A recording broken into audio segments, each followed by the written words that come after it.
در جستجوی حقیقت روزنه به سوی آرامش روانی و امنیت ملی.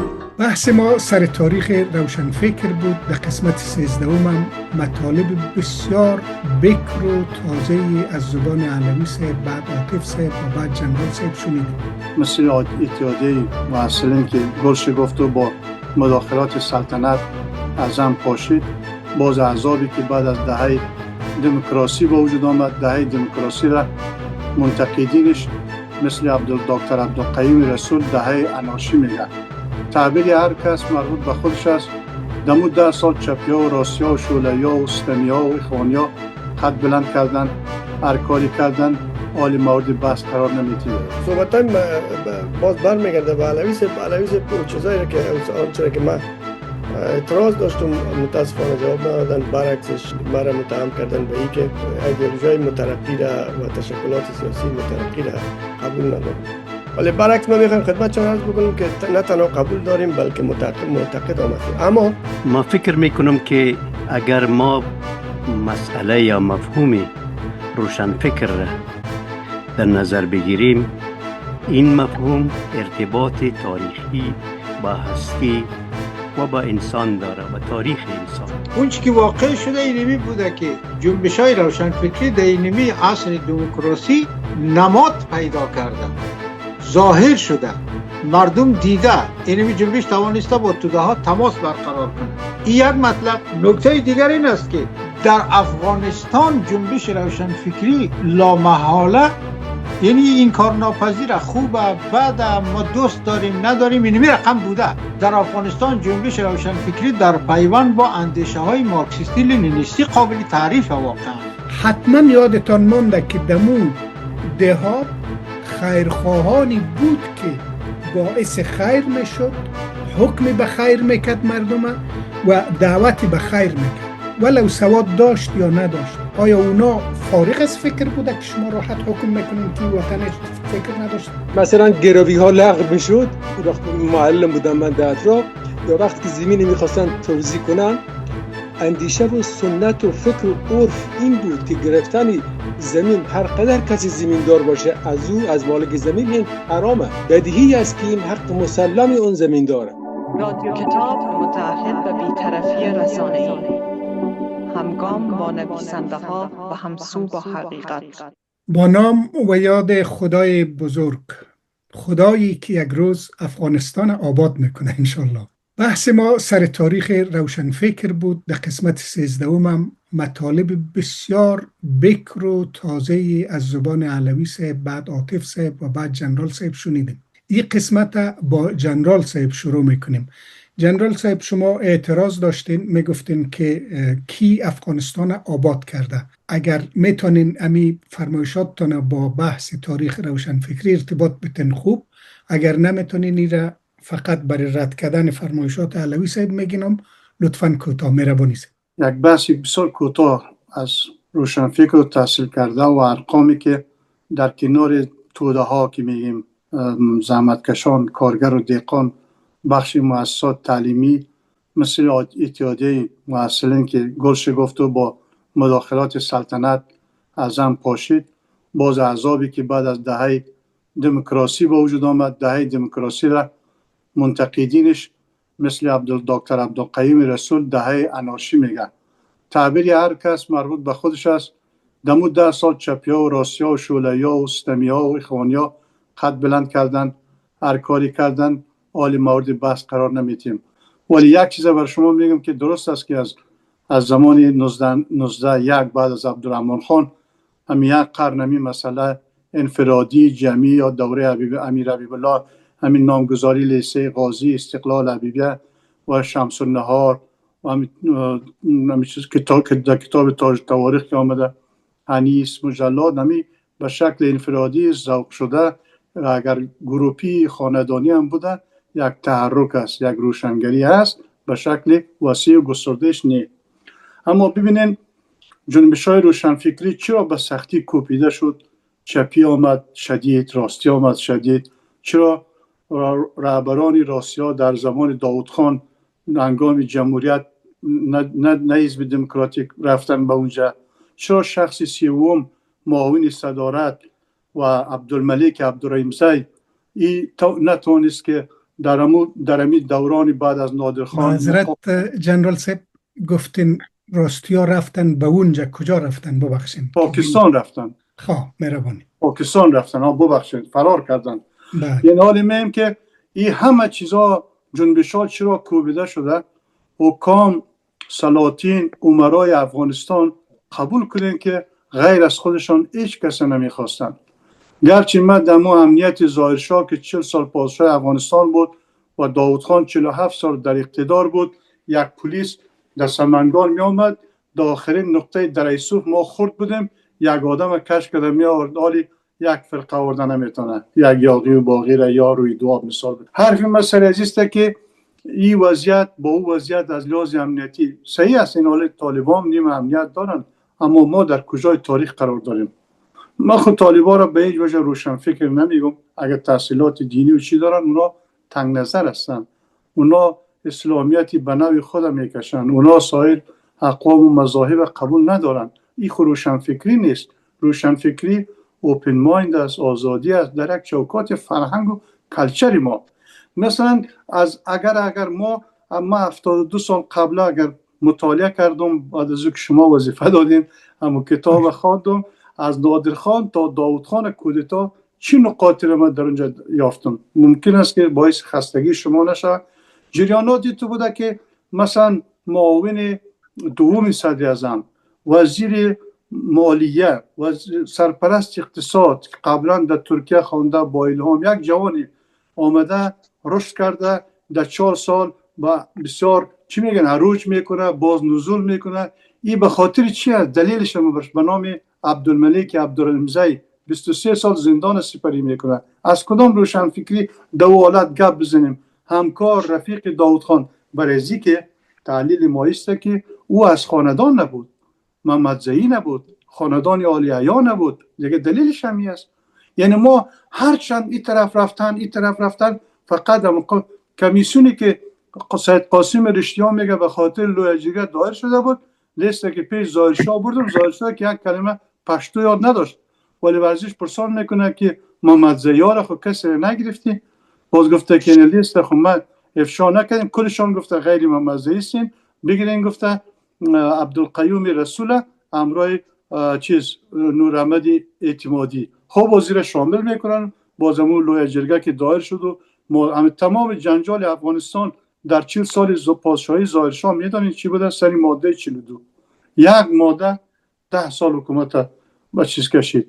به این خاطر این آدم اون ماده چی بوده سه ببخشید؟ اون ماده 42 قانونی طور بوده که بعد از شاه زنش نبود، عمش، کاکایش و بچهش و چیزا صاحب الاختیار و واجب الاحترام ملک است. داود خان را پافشاری میکرد که ماده پس شود. یعنی من خدا عضو سلطنت نمیدونست.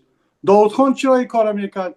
این نازولی خاندان بود. با معذرت وقتی که بچه جوان داماد شاه در بین داماد و یزنه قرار گرفت، شوهر خواهرش، یعنی بلقیس و زینب. این بالاخره اوج سردارولی شد و دختر ظاهرشاه هم جنبشات در کجا سرکوب میشه؟ این میشه امی سردارولی روز 3 اقرب با آتش تانگ در کابل سرنگون کرد. خب این یک کوبیدن جنبش است و این بالاخره از انگلیس هم تحصیل کرده باشه و او دختر داده بودن به شاه محمود خان. بچه شاه محمود خان بلقیس نگرفت. شاه محمود خان با ظاهرشاه دشمنی آغاز شد و بازی داود خود یک ذره سرتنبه و خودمیور بود. سری از او اعلان داد که مریض است و هیچ مریض نبود. 7 سال کاکای خود پس کرد، زمینه رو برای خود مساعد ساخت. وقتی که 9 سال و 9 ماه و 9 روز صدارت کرد، سردار ولی خواست که این کار بکنه و شاه نخواست که افتخارات نوزت زنان و پلان 5 ساله اول که داود خان در صدارتش تطبیق کرد و 10 ماه از پلان دوم، این به افتخار با وجود که بچه کاکایش بود و همین داود خان و نعیم هم با شاه محمود هم با شاه ولی و هم هاشم خان هم بزرگ پس شده. هاشم خان شما میدونید 17 سال چی قساوتی نکرد و اولاد نداشت، سریعش که از رحم هم نداشت. به این خاطر اینا به این شکل این 3 صدر اعظمی که از خاندان بود ظاهرشاه هم به تنگ ساخت. بالاخره نوزتا هر کس که طرف یکی از این میگرفت دیگهش میکوبید، اما یاد در قدرت و اختلافات بین خودشان. بنابراین از همین جای اختلافات بین محمدزی ها و احمدزی و غلجی ها بعد از همین عبدالملک که یک سفر کرد در امریکا 1953 به وزارت رسید، در 57 را خلع کردن. هیچ گناهی نداشت تا وقتی ببرک کارمل که ماند، این همونطور بالاخره مریض شد و وقتی کارمل از زندان رها شد و کشته شد، مرد، فوت کرد. این سیومین شخص بود در دوره هفتم. یک شب بزنم به شما که این مثلا در دوره هفتم شورا به حساب دکتر عبدالرحمن که 13 سال بندی شد و غبار رئیس حزب وطن و چیز هم صورت گرفته و من در دور قبلی گفتم. یعنی در بین خانواده چی میگذره؟ استبداد داخلی بود. وقت همین امکانات بود، توپ و تانک و طیاره نبود، اینا بین خود میزدن دیگه. این باز 700 و 800 و 6 جدی و 15 آگوست خود دنباله کودتای 26 سال است. کل ملامت داود خان است. تشکر. بسیار خوب صاحب، تشکر. خب چند نکته را من خدمت شما عرض میکنم جنرال صاحب. در مورد فرار رهبرای جهادی در پاکستان در 2 برنامه در رادیو کتاب مفصل بحث شد. نامه هایی که ربانی نوشته کرده و اینا و جوابشه که عنوان همون برنامه ها یادم نیست، ولی گوینده مطلب استاد فروتن بود که از مطبوعات یاس و خودش تاریخ زنده است، اینجا هم تشریف داره، روشنی انداخته شد. عالی، به اجازه شما که پرگویی ما زیاد نشه و 30 ثانیه گپ زدم. عاطف صاحب شما بفرمایید. با سلام مجدد خدمت شما بازم بزرگوارا. صحبتایم باز برمیگرده به علوی صاحب و چیزایی که آنچه که من اعتراض داشتم متاسفانه جواب ندادن، برعکسش مرا متهم کردن به این که ایدئولوژی مترقی را و تشکلات سیاسی مترقی را برعکس قبول ندارم. ولی برعکس من میخوایم خدمتتون عرض بکنم که نه تنها قبول داریم بلکه معتقد هم هستیم. اما این خود علوی صاحب پژوهشگر فلسفه این مسئله رو میفهمند که وقتی ما میگیم ایدئولوژی مترقی، خود این کلمه مترقی یک مقوله ذهنی است، مقوله عینی نیست.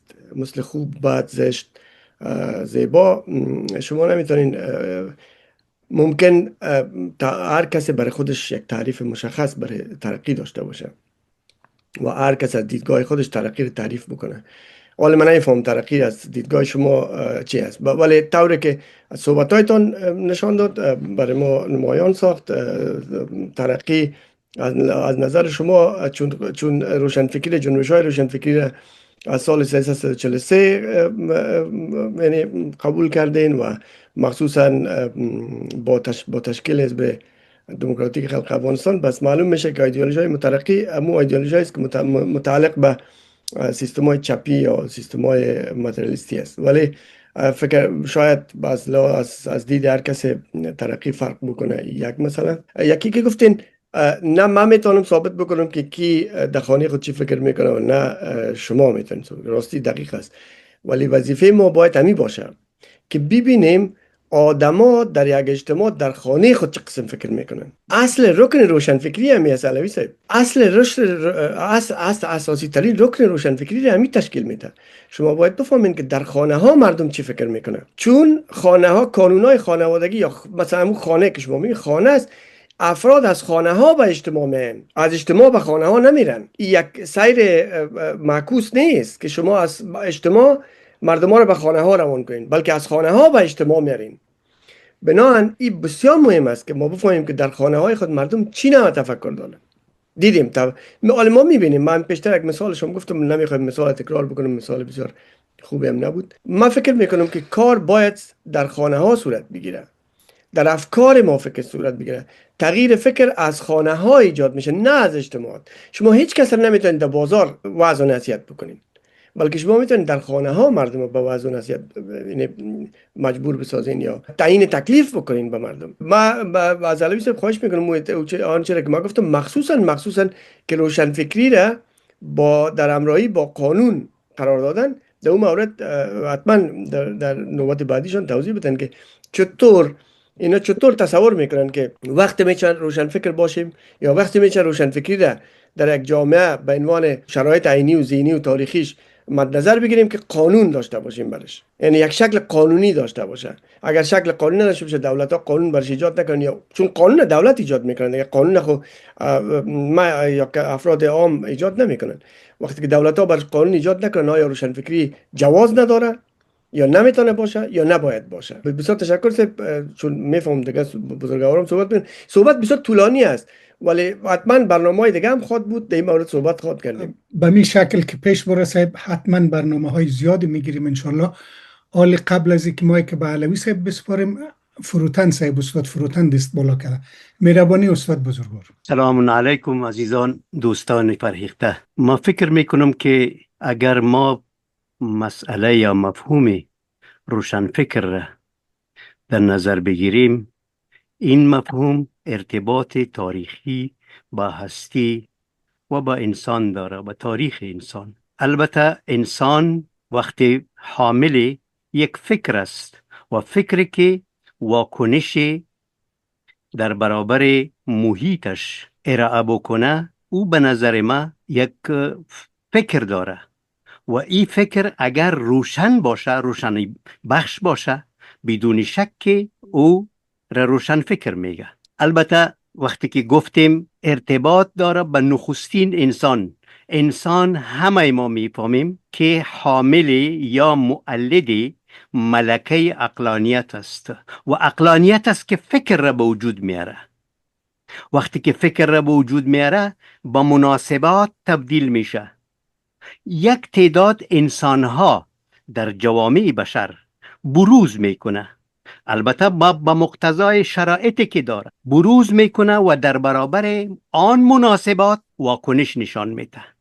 اگر این واکنش برخواسته از فطرت انسان و هستی بود که انبیا بزرگترین روشنفکران این مؤلفه هست، خود طبیعی است که اونها هستند که روشنفکرا نمیده میشن. اگر نبودن کسای مانند دیگر، کسایی که به ارتباط استعمار، به ارتباط استحمار عمل میکنه، هر چند به نام فکر باشه باطل هستند.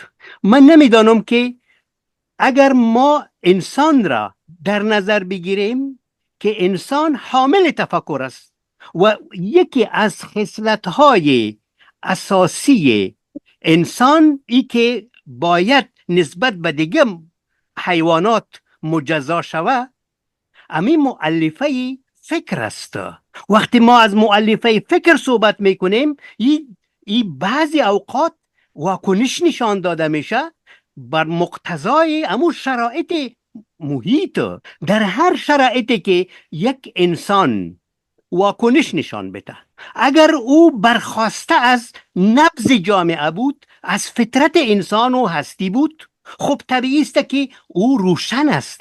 اما در غیر از او ما فکر نمی کنم که یک چیزی به نام روشن فکری بوده باشه. البته هستن کسایی که بر مبنای یک تفکر متحجر هستند. اصلا عرض ما ای بود که ما باید همین مسئله روشن فکری را در تاریخ انسان به ارتباط تنبیهش از فطرت و هستی و نیازهای انسان مطالعه بکنیم. تشکر، زنده باشین. یک دنیا ممنون استاد بزرگوار. علوی صاحب مایک خدمت شما است، بفرمایید. تشکر. بسیار صحبت‌های خوبی شد، خیلی جالب بود، اما آقای عاطف ظاهرا مجاب نشده. ما یک چند نکته کمرشکن بگم خدمت ایشان. نکات کمرشکن در رابطه با فرمایشات آقای عاطف این است که آقای عاطف چیزایی که میفرماید ایدئالگرایانه هست. ایشون ایدئال‌های شخصی خودشون رو که چنین باید باشد را بیان میفرماید، در صورتی که ما از یک واقعیتی که موجود بوده و واقع شده من حیث یک حقیقت تاریخی گپ میزنیم. مثلا اون چی که واقع شده اینمی بوده که جنبش‌های روشنفکری در اینمی عصر دموکراسی نماد پیدا کرده، ظاهر شده، مردم دیده، اینمی جنبش توانسته با توده ها تماس برقرار کنه. این یک مطلب. نکته دیگر این است که در افغانستان جنبش روشنفکری لامحاله، یعنی این کار ناپذیر، خوبه بده، ما دوست داریم نداریم، اینمی رقم بوده، در افغانستان جنبش روشنفکری در پیوند با اندیشه های مارکسیستی لنینیستی قابل تعریف واقعا. در ایران هم اینمی رقم بوده. اینمی در ایران اندیشه های فکری روشنفکری از دو ناحیه آمده. از در درجه اول بنیادش را، چون ما فارسی زبان هستیم میره گفتیم، چون متاثر از هم دیگه هستیم تا حدی. یعنی در ایران پیشوای جنبش روشنفکری اینمی احزاب چپی بوده. از جنبش جنگل شما بگیرین تا حزب توده، تا حتی خود اینمی جریان های چپی که در قبل از انقلاب ایران وجود داشت، اینا سلسله جنبان جنبش های روشنفکری و توده‌ای در ایران بوده. باز یک موج دیگه از غرب می آمده که او با سلسله‌اش اول انگلیس بوده، اول فرانسه و انگلیس بوده، ثم آمریکا جایش گرفته. یعنی در ایران دچار دو جبهه روشنفکری شده، یعنی دو موج روشنفکری در ایران آمده و در ایران هم مثبت واقع شده، واقعا جامعه ایران از جایش کند. ولی در افغانستان جنبش روشنفکری متکی، ما حتی اینمی جنبش های اخوانی اونا خودشون روشنفکران مسلمان میدانن، ولی ما اونا روشنفکر نمیدانم، به خاطر اونا سنتگرا هستن، نگاهشان به پس است. اگر شما بخواید در افغانستان جنبش روشنفکری را تشریح بکنید، منهای آقای طرزی، فقط طرزی را جدا کن، چون طرزی را موج غرب در نظر بگیر، موج ترکی که خب باز الهام یافته از فرانسه و اینجا در نظر بگیر، منهای طرزی، یعنی جنبش دهه 40 را که شما بررسی میکنید، اینمی لا محاله یا از الهام از اندیشه های فارسی زبان های ایران که با یک واسطه باز به مسکو وصل میشه، یا الهام یافته بازم از جنبش های چپی، مثلا جانبدار هوادار پکن که بازم به یک نحوی از ایران الهام میگیره، چون فارسی زبان خود افغانستان چیزی نداره، ترجمه نشده، زبان خارجی نمیفهمه، سطح تحصیلات پایینه، ناچار اینا با ترجمه های دست دوم ایرانی ها متکی بوده، یا بسیار کم با ترجمه های بانگاه های پروگرس. مثلا در شوروی دوست عزیزی ما جناب جنرال جناب خرم شاید یه عرض بنده را بهتر درک کنن، در زمان شوروی 2 تا بانگاه ترجمه در شوروی وجود داشت، یکی انتشاراتی پروگرس بود، یکیش به گمانم کوسموس بود، یعنی کوسموس به معنی هستی، جهانشناسی یا چیزی دیگر. یعنی اینو کتابای بسیار سرد و بی روح و بی محتوا ترجمه میکردن، ترجمه های از اینا در کابل میامد، مثل نقل و نبات مردم اینا را، همین جوانا اینا رو مصرف میکردن. من میخوایم حرف خلاصه کنم آقای علوی صاحب، با معذرت، ما جریان چپی افغانستان هستم، ما نشراتی که برای ما به مطالعه مخفی روان میکرد زمان داود خان، اون ما در ظاهر خان نبودم، و کلش عزیز به توده بود، از ایرات می آمد. دقیقاً عرض میکنم ما در افغانستان اصلا فکر بومی نداشتیم، چی چپی چی راستی، حتی اخوانی، یعنی افکار کلا وارداتیه. اخوانیش از مصر آمده، بعد شیعیش هم از ایران رفته، کمونیستیش هم از ایران رفته، همونطوری که جناب خرم فرمایش دادن. منتها با این میرم آقای خرم، شما باید بپذیرین که اونمو چیزی که از ایران آمده، اونمو در اصل سرمنشأش به مسکو برمیگرده. در حقیقت ما اکلی از قفا میکنیم، یعنی لقمه رو از پشت سر آورده میخوریم. چیزی که در مسکو جور شده و در ایران آمده، باز در ایران ایرانی شده، باز ما با اونان ایرانی شده و فارسی شده و هضم شده را ما مصرف میکنیم. در واقع ما میخوایم رو بگوییم که ما دست مصرف کننده لیلامی تفکری هستیم، ما اصلا فکر نو از خود تا حالا نداریم، اون زمان هم نداشتیم. پس بنابراین آقای عاطفی عزیز، شما که میفرمایید افکار در افغانستان یعنی شما خواهی نخواهی، چی بپذیری نپذیری، خوب باشه بد باشه، یعنی جنبش های روشنفکری در افغانستان پیوند میخوره با جنبش های مارکسیستی، چی در اون شاخه مائویسمی، چی در شاخه روسیشی. این هیچ برابرگرد نداره. ولی گپ کجاست؟ گپ در اینجاست که در جای دیگه امکان داره، در پاکستان، در هند، در ترکیه، در افریقا، شما جنبش های روشنفکری داشته باشید که یا ریشه بومی داره یا ریشه غربی داره. غرب که میگم از فرانسه قدیم بگیر، فرانسه امروز که چیزی نمانده، چیزی نیست. فرانسه امروز مثل افغانستان ماست، یعنی قدر در یک موت فکری و چیز. فرانسه قدیم بزرگ بوده، چیزی بوده. پس بنابراین چیزی که امروز ما میبینیم این اشکالی نداره. اینمی جنبش های روشنفکری یا بنیاد غربی داشته در دیگر ممالک که ما هم در افغانستان شاید تکتو یا بنیاد شرقی داشته که کمونیستی بوده دیگه، غیر از این دو چیز ما نداریم. مثلا افکار روشنفکری باید ریشه به یکی از این دو اردوگاه داشته باشه.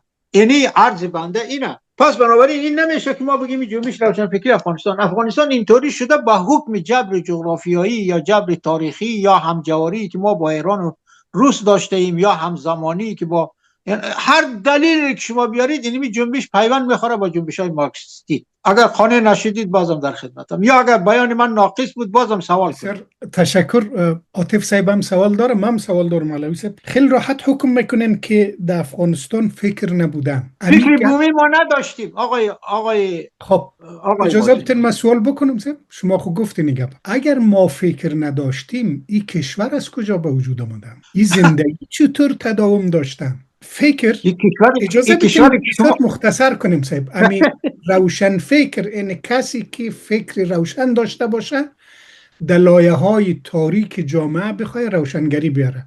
موافق هستین با این تعریف؟ متوجه تعریف شما نشدم اصلا. تعریف من بود صاحب، تعریف من درآوردی بود به خاطر که مطلب روشن شد. گفتم روشن فکر یعنی کسی که فکری روشن داشته باشه. بله. در ابتدا ما منور الفکر میکنیم. بله. بعد اینمی روشن فکر وظیفه خود روشنگری میدونسته. بله. شما تا چند سال در دهات افغانستان بودین علوی صاحب؟ من تا 13-14 سالگی. خیر ببینید حتما یادتان مونده که دمو دهات خیرخواهانی بود که باعث خیر میشد، حکم به خیر میکرد مردم و دعوت به خیر میکرد ولو سواد داشت یا نداشت. آیا اونا فارغ از فکر بوده که شما راحت حکم میکنین که وطن فکر نداشت؟ نه، او تعریفی در روشن فکری نمیگه. مصلحان اجتماعی خیرخواهان همیشه در جامعه بوده. تعریف روشن فکری بر نمیداره. یک مصلح هست یا خیرخواه است، میانجی است، این فکر نمیگه. اما در این شما میگه کشور چجور جور شد؟ کشور روشن فکرها جور نکرده، کشور سرداران نظامی جور کرده آقای محسنی. در هیچ جای دنیا کشور روشن فکر جور نمیکنه. خود نادرشاه افشار روشن فکر نیست، همین طور هم احمد شاه ابدالی هم روشن فکر نیست، بچه میرویس هم روشن فکر نیست، به حساب میرویس خان هوتک هم روشن فکر نیست. اینا سرداران نظامی هستن. امی سرداران نظامی بر مبنای فکر افغانستان جور کرده دیگه. امی عبدالرحمن خان شما وقتی خاطراتش بخونین، وقتی فرامینش بخونین، شما تخصص دارین دیگه، زبان درازیست علوی صاحب، مخصوصا در مورد تاریخ عبدالرحمن خان. وقتی فرامین عبدالرحمن خان رو بخوانیم یک نکته رو من یادم است، امی لحظه یادم اومد میگم. در مورد قضات میگه، آداب قضاوت میگه هفته یک روز محکمه باید مختصی به خانم ها شوه یا نسوان شوه، این تعبیر معذرت میخوام یادم نیست. و چون مردم افغانستان بسیار با غیرت است، بسیار ناموسدار است، اینمی روز این محکمه مخصوص نسوان باشه، مردای اضافی را که باعث میشه خانوما اونجا گپ خود زده نمیتونه یا رو باید بکشین. امی حکم خومه ولو از عبدالرحمن خان است، حتی اگر از یزید هم باشه ما میگم اینمی یک حکم روشن فکرانه است. شما چطوری را رد میکنید؟ این رو ما رد نمیکنیم. اتفاقا اون چیزی که شما میفرمایید تقریبا 63 ماده داره در او را اتفاقا یک مولوی نوشته.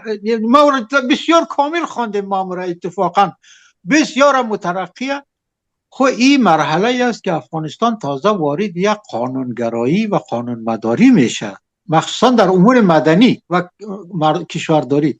خب این چیزی بود که آقای حاتف هم میگفت آیا شما روشن فکری رو لزوما با قانون مداری، اصلا ایشون اینطوری میخواست، آقای حاتف میخواست اینو بفهمونه که اگر ما جنبش روشن فکری را قانون مداری فکر کنیم، خب اصلا ضد روشن فکریه. چون روشن فکری آمده که همه چیز رو ویران کنه، فکر جدید به وجود بیاره، بافت‌های قدیم را به هم بزنه، بافت جدید به وجود بیاره. منظور آقای حاتف ای بود.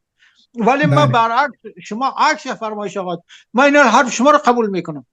اینمی 63 ماده ای که عبدالرحمن تحت یک نام خوبی داره، دقیقاً لازم نیست. مثلا آیین‌نامه قوانین و آداب الچی ما خوندیم، صاحب تحقیقی خوندیم، بسیار احکام مترقی داره. ما بسیار با همین تابستان امسال هم خواندیم اتفاقا رو.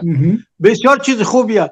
ما اینمی را دوره گذاشتن افغانستان از مرحله بدون قانونی گذاشتن افغانستان از مرحله بدون قانونی به یک مرحله قانونیت تعریف میکنیم. این ربطی به روشنفکر نداره. قوانین مدنی آقای محسنی صاحب، قوانین مدنی خب یک چیز روشنفکری نیست، یک امر اداریه. ما از همه دوستا خواهش میکنم مرا صاحب خطاب نکنین، کوچک همه شماستم. یک دقیقه جنرال صاحب بفرمایید. بسیار معذرت میخوام محسنی صاحب، ایره فیض محمد کاتب بار یک آدم نوشته که عبدالرحمن خود سواد نداشت. نه کاتب هم نوشته نکرده، یک مثال ببخشید. آره یک دقیقه ایره یک دانشمند نوشته که هزاره بوده، ای از اون نیست ای گپا، او سواد نداشت. ببخشید یک گپ دیگه، یک دفعه ظاهرشاه گفت که روشنفکری میگین. واقعا من با یک چیز با شما موافق هستم که با هر سه تون ایدئولوژیایی که در افغانستان آمده وارداتی بوده. ظاهرشاه یک روز علم میکنه به یکی از مقربین دربار، میگه که اگر به مصر روان کردم میخوانی شد، به مسکو روان کردم کمونیست شد، من چی کار کنم؟ یک روز ما در دفتر قادرخان وزیر دفاع بود، یک قصه دیگه باز ختم بسیار کوتاه. قادرخان گفت که خلقی خوبه به وزارت داخله گلابزوی میبره، پرچمی خوبه دکتر نجیب دخاد میبره، 4 تا افسر چی میگه شال و پل قطیمه چگونه دفاع کنم. گفت امیر در جلسه عام در حضور ببرک کارمل گفت و ظاهرشاه هم همون گپ زد و این گپ شما صحیح است که خودی از این یک چاروالی باز، یک آدم بی‌بندوبار بی‌سواد، او کتاب تاج التواریخ و این چی مدنی را ما قطعی کس بس کردیم. این نوشته عبدالرحمن خان فکر از اون نیست.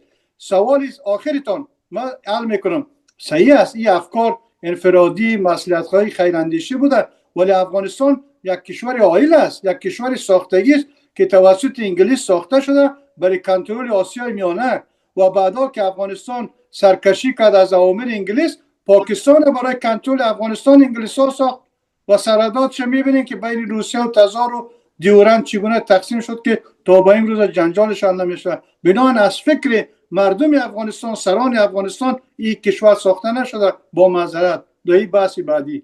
بسیار خوب صاحب. یک نکته به نظر من محرز شد که امی دقیق گپ زدن خیلی مشکل، هر کدام ما دچار تناقض‌گویی میشیم. من روی سخنم قد علوی صاحب است. علوی صاحب شما گفتین که تا یک فکر متکی به غرب یا شرق نباشه روشن فکری گفته نمیشه.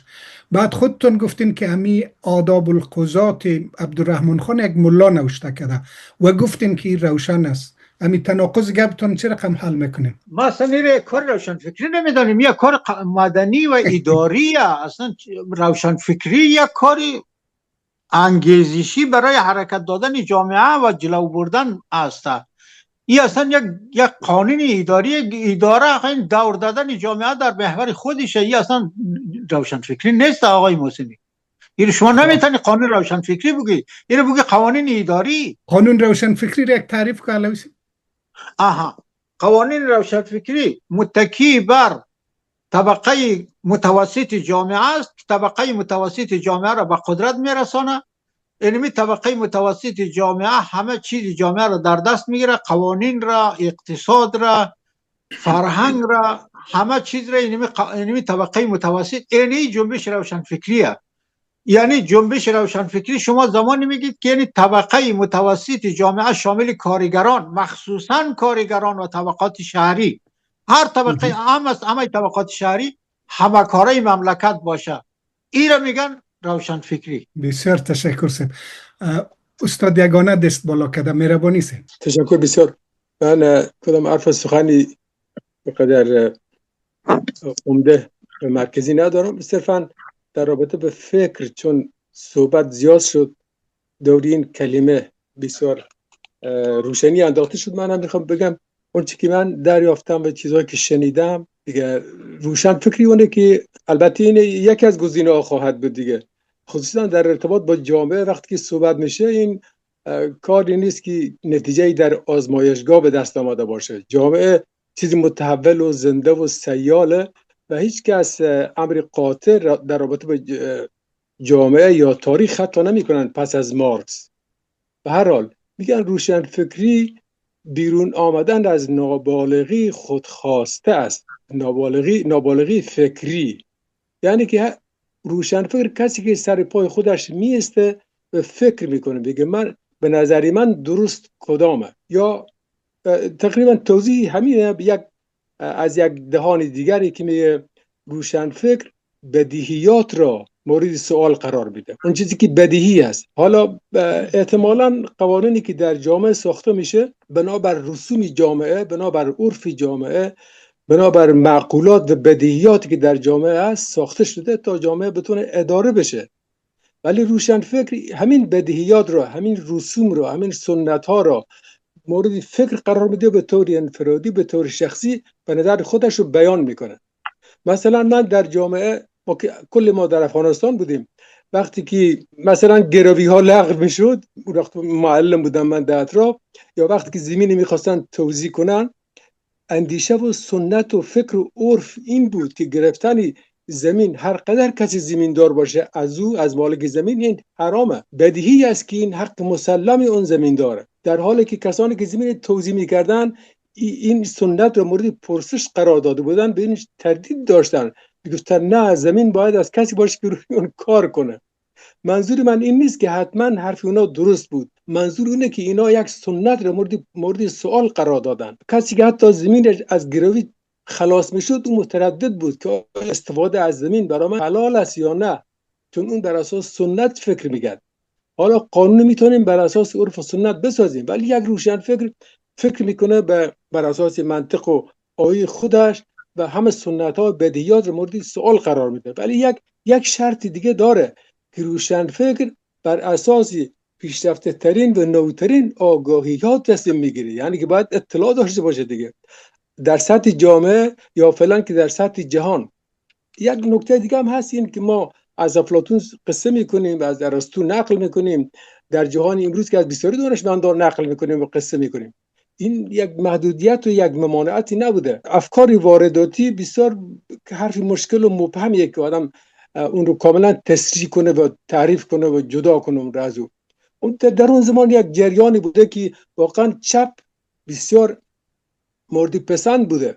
حتی من یک وقت یک شعر شنیدم از کسی که میشه به او اعتماد کرد، از یک شاعر به نام احمد، شاعر مصری بود، که یک نهد در رابطه با حضرت پیامبر اسلام نوشته بود. در اون شعر او گفته بود که تو واقعی ترین و حقیقی ترین سوسیالیست هستی، چرا که تو نی به راست تمایل داری، نی به چپ تمایل داری. تو مثل ترازو هستی که در عین واقعیتی و نگران بعضی همه مردم هستی که به اونا رفاه و آسودگی میخوایی، هم در این دنیا هم در اون دنیا. لذا تو برگزیده ترین سوسیالیست هستی. همچون نسبتی به حضرت یعنی در آن وقت اون فکری غالبی که مترقی خوانده میشد همینطور بود، چی در ایران، چی در افغانستان، چی در دیگر کشورها. تمرکزی من روی فکر و روشنفکری بود که فکر روشنفکر چی تفاوت داره از فکر سنتی. همین رو عرض کردم و چی شنیده بودم. البته یک نکته دیگه اضافه کنم که پیامدهای این افکار پیشرو مترقی که مینامون ها رو در جامعه، خصوصا در جامعه، قطعا قابل پیش بینی نیست، هیچ وقت قابل پیش بینی نیست. الان هم تاریخ رو مثل مارکس اینطور خطی نمیخوانن که از کجا شروع شده حتما به کجا میره. قطعا الان اینطور تاریخ نمیخوانن و تجربه هم همین رو نشان داد. تشکر میکنم از حوصله دوستان. تشکر از شما یگانه صاحب، بسیار فرمایشات خوب. من جمله یک گپی بسیار پندآموز گفتین که روشنفکرای او زمان تشخیص داده بود زمین باید توزیع شه و فکر مردم او را قبول نمیتونست. این هم در حد خود راست است، ولی یک اشتباهی که روشنفکرای او زمان کرد، طبق آماری که امیل لحظه در ذهن من رسید، در تاریخی که بصیر احمد دولت آبادی نوشته کرده، او میگه دمو زمان افغانستان 65,000 هکتار زمین قابل زرع داشت، فقط 15,000 هکتارش زیر زرع رفته بود. اگه فکر روشنفکرها میرسید که همون زمینای قابل زرع احیا میکرد، شاید با این مشکلات دچار نمیشدیم. این هم فقط محضی کاملا این بخش دیگر این مطلبه. تشکر خیلی. تشکر از شما استاد بزرگوار، خیلی تعریفای خوب گفتین. عاطف صاحب بفرمایید. مختصر، خیلی ممنون بازم که وقت دادین، فرصت دادین.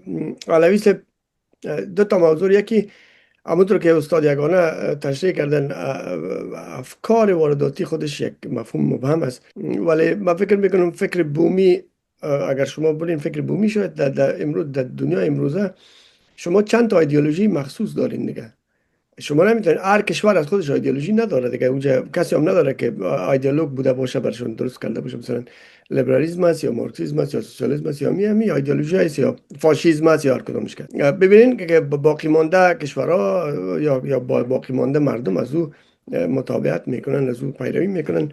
این جزء از است، چون به این معنا که انسان ها نمیتونن که هر کسی یا هر گروه هر قش یا هر کشور بر خودش یک ایدئولوژی داشته باشه. یک مسئله است، به اون خاطر فکر بومی یک مفهوم مبهم است، این نمیشه آدم به اون شیوهش تحلیل تجزیه کنه. دومی که در رابطه به این که گفتن افکار روشنفکری مرتبط میشه با جریان‌های کمونیستی یا مارکسیستی در افغانستان. تا جایی که به یاد ما است، اگر من فراموش نشه باشه، اگر فراموش بشه حتما بزرگوارا مرا تصحیح میکنن، آنچه که خود مارکس در رابطه با روشنفکر نظر داره، آنچه که مارکس نظرش است، میگه روشنفکر آگاهانه یا ناآگاهانه بازتاب دهنده منافع طبقه حاکم است. یعنی از این نظریه مارکس این معلوم میشه که خود جریان‌های مارکسیستی زیاد هم به روشنفکری علاقه‌مندی ندارن. یعنی طرفدارش نیست، یعنی به او تمایل ندارن. با اونا تمایلشون به دیکتاتوری پرولتاریا است. وقتی که شما میگن دیکتاتوری، آله اسمش پرولتاریا بانین، هر چیزی که بانین،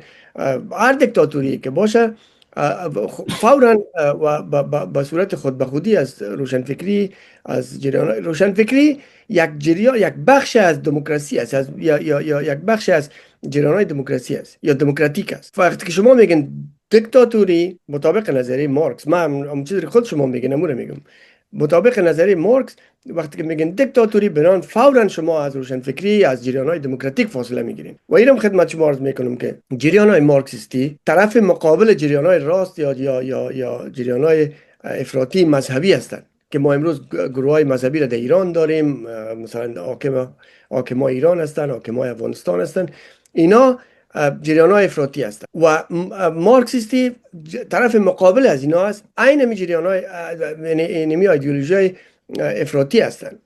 بنان و ایران باید داشته باشیم که ایدئولوژی افراطی معمولاً از روشنفکری، از مسائل که جزء از دموکراتیک است یا از مفاهیم دموکراتیک، روشنفکری جزء مفاهیم دموکراتیک اگر به حساب بیاید، از مفاهیم دموکراتیک به دور هستند.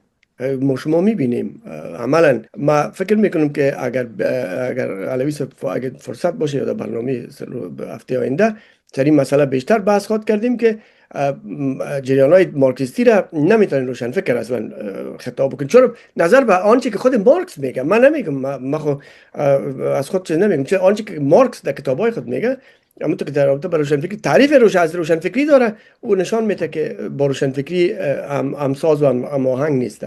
بسیار تشکر. تشکر از شما عاطف صاحب بزرگوار. بسیار همه بزرگوارا امروز بحث طور جالب انجام دادین که واقعا انشالله بیننده ها هم لذت میبره، هم استفاده میکنه. احمدی صاحب دست بالا کرده بود، اجازه صحبت کنم؟ مهربانی صاحب چرا نه؟ بسیار تشکر. بسم الله الرحمن الرحیم. السلام علیکم و رحمت الله و برکاته. امروز 47مین سالگرد پیروزی انقلاب اسلامی ایران به رهبری امام خمینی رحمت الله علیه هست. برای تمام مسلمان های جهان و انسان های آزاده جهان که غیر مسلمان هست و قبول داره، عید تبریک میگم. هفته گذشته من راجع به روشنفکری از فرهنگ لغات دکتر علی شریعتی رحمت الله علیه یک دو خط بسیار مختصر خواندم، ولی متاسفانه اینا قطع شده بود در بخش 12. سکنین امی معذرت احمدی صاحب قطع نشده بود، ما پخش کردم. مهربانی صاحب بفرمایید. روشنفکر در یک کلمه به معنای روشنبین، کسی که روشنبین هست ممکن است تحصیل کرده باشد یا نباشد. ایش مهم است، چون بسیار از دوستا میگه حتما که کسی تحصیل کرده بود دو روشن فکر است، تصدیق دار باشد یا نباشد. و ممکن است کارش مغزی باشد، ممکن است بدنی باشد، ممکن است یک دیقان باشه یا قصاب باشه اما روشن فکر باشه. ممکن است کسی که کارش فکر باشد خیلی دانشمند هم باشد اما روشن فکر نباشد. البته بسیار تعریف های زیاد در رابطه با روشن فکر داره که وقت دوستا گرفته نشه.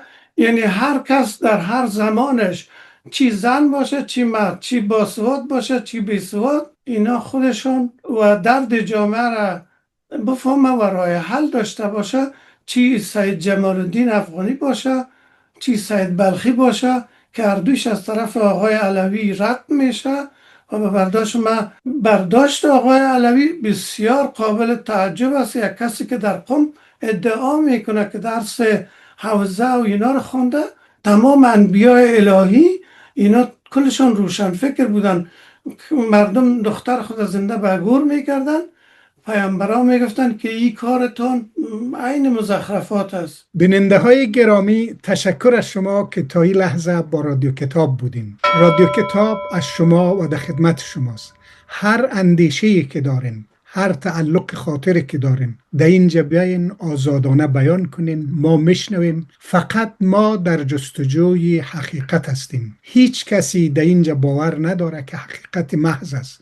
همه که گپ میزنیم تا به حقیقت برسیم و بتانیم یک خار از میلیون ها خار که در پای مادر وطن مظلوم خلیده بیرون بیاوریم. اوضاع آشفته جهانی را ما میبینیم. در مقدمه اول ما عرض کردم متاسفانه نمیرسیم که به اونا بپردازیم.